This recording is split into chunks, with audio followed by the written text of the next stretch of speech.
Welcome back to Mr. Keller's class on statistics. We're going to be finding measures of center and measures of spread, various measures of spread for these two data sets. So we're going to do the test 1 on the left, test 2 on the right. So starting off with equals min, press tab, and then select all our data, and then press enter.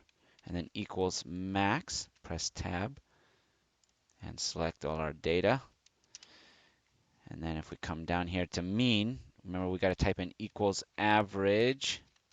And it suggests find the average of F2 and F4. We don't want that. So we're going to move our mouse down and select the average and select our own data set and press enter. And then equals median.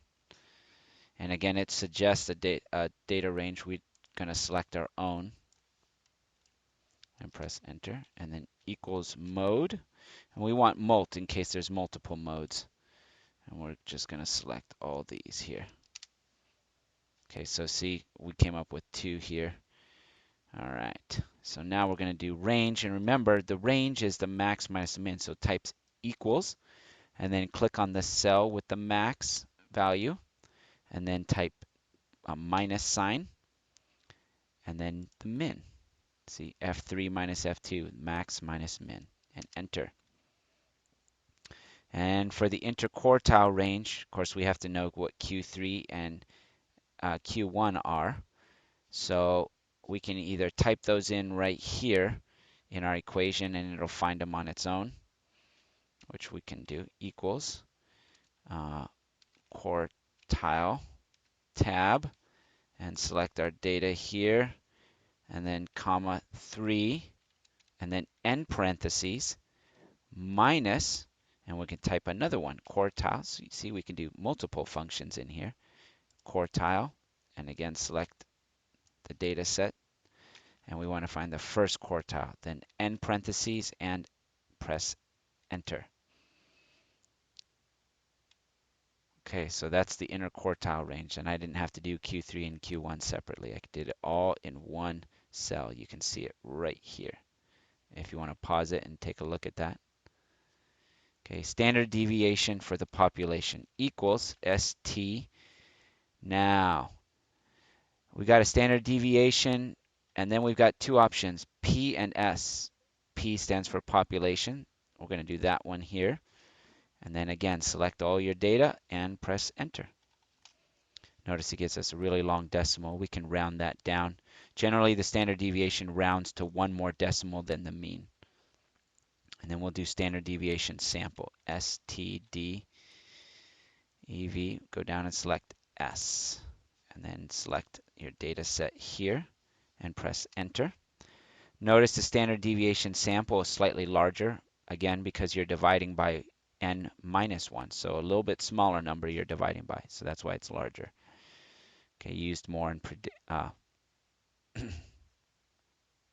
predictive statistics. Okay, all right, and then we're going to round these 2.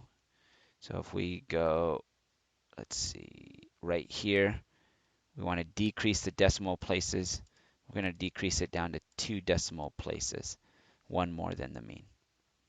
Okay, and now the coefficient of variation. And remember, this is the standard deviation population divided by the mean. So equals standard deviation population slash, that's the divide symbol, by the mean. And then press enter. And again, we're going to round that to 2 decimal places. Okay. Then Pearson's coefficient. So this takes a couple things. We got to do equals 3 times star above the 8 is how you do times. Then we need to do a parentheses. Mean minus the median, end parentheses, and then divided by the standard deviation, okay, of the population. Okay, boom. All right, so let's round that down also to 2 decimal places. Okay, so if it's between zero point 0.5 and negative zero point 0.5, this is approximately symmetric.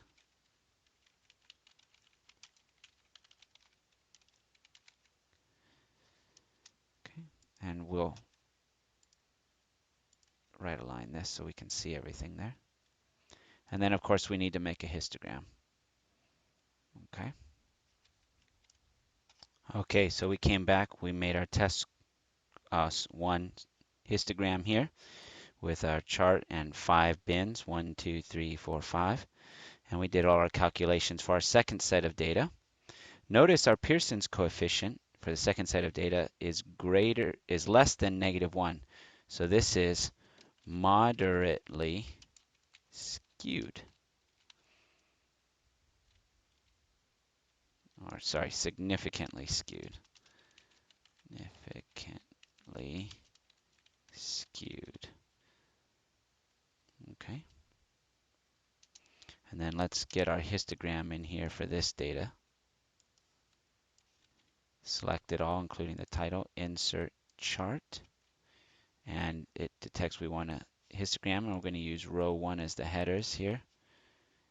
So this is test 2 scores.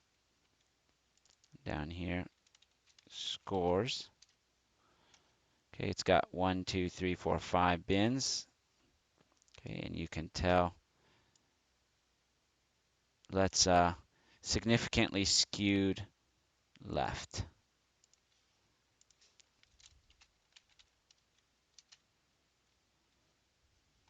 Okay. All right. And that concludes our calculation.